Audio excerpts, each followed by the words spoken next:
بارت 2 من حاجات ما كنتش اعرفها، بس لما عرفتها حبيت ان انتوا كمان تعرفوها. ازاي ناكل البسطرمه في كل قطمه. من فتره عملت معاكم البسطرمه وكسرت الدنيا.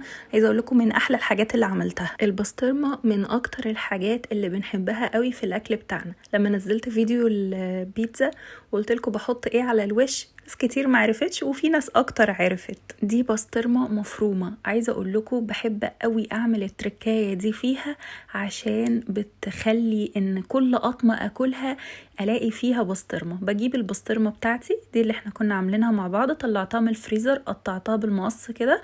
عايزه اقول لكم الهاك بتاع تقطيع الحاجات بالمقص اختراع احلى من السكينه مليون مره.